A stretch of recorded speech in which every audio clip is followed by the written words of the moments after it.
ಪ್ರಿಯಾಂಕ್ ಖರ್ಗೆ ಅವರು ರಾಜೀನಾಮೆ ಕೊಡಲೇಬೇಕು ಅಂತ ಇದಕ್ಕೆ ಕಾರಣ ಈಶ್ವರಪ್ಪನ ಹೇಳ್ತಾರೆ. ಈಶ್ವರಪ್ಪನ ನೇರವಾಗಿ ಹೆಸರು ಬರೆದಿದ್ರು ಅವರು, ಸಂತೋಷ್ ಪಾಟೀಲ್ ಇವ್ರದ್ದು ಎಲ್ಲಿ ಬರೆದಿದ್ದಾರೆ, ಇವ್ರ ಪಿ ಎನ್ ಬರೆದಿದ್ದಾರೆ. ಒಂದು ನಾಳೆ ನಮ್ಮ ಡ್ರೈವರ್ ಬೇರ್ತಾನೆ, ಪಿ ಎನ್ ಬೇರ್ತಾನೆ, ಯಾವ ಅಡುಗೆ ಅವ್ನು ಬೇರ್ತಾನೆ, ಮತ್ತು ರಾಜೀನಾಮೆ ನಾವು ಕಂಡು ಪ್ರಶ್ನೆ ಬರ್ತದೆ. ಅದಕ್ಕಾಗಿ ತನಿಖೆ ನಡೀತಾ ಇದೆ.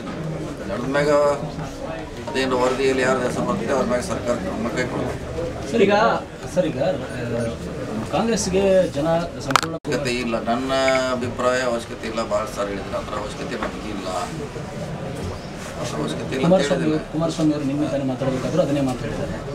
ನಾನು ಹೇಳಿದ್ದೀನಿ, ಸಾಕ ಸರಿ ಹಿಂದೂ ಹೇಳಿದ್ದೀನಿ, ಅದರ ಅವಶ್ಯಕತೆ ನಮಗಿಲ್ಲ. ಹೇಳಿದ್ರಲ್ಲಿ ಏನೋ ಅರ್ಥ ಇಲ್ಲ. ಈಗ ಅಮಿತ್ ಶಾ ಅವರ ಹೇಳಿಕೆಯನ್ನು ಖಂಡಿಸಿ ರಾಜ್ಯದ ವಿವಿಧ ಜಿಲ್ಲೆಗಳನ್ನೇ ಬಂದ್ ಮಾಡಲಿಕ್ಕೆ ಕರೆ ಕೊಡ್ತಿದ್ದಾರೆ ಸರ್. ಅದ್ರಲ್ಲಿ ನ್ಯಾಯ ಇದೆ. ಯಾಕಂದ್ರೆ ವ್ಯಕ್ತಿಗೆ ಅವಮಾನ ಆಗಿದೆ.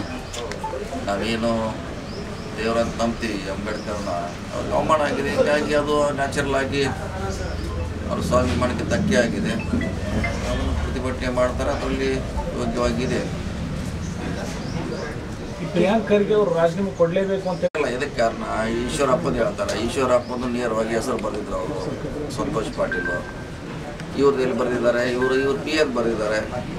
ಒಂದು ನಾಳೆ ನಮ್ಮ ಡ್ರೈವರ್ ಬೇರ್ತಾನೆ, ಪಿ ಎನ್ ಬೇರ್ತಾನೆ, ಯಾವ ಅಡುಗೆ ಅವ್ನು ಬೇರ್ತಾನೆ, ಮತ್ತು ರಾಜೀನಾಮೆ ನಾವು ಕಂಡು ಪ್ರಶ್ನೆ ಬರ್ತದೆ. ಅದಕ್ಕಾಗಿ ತನಿಖೆ ನಡೀತಾ ಇದೆ.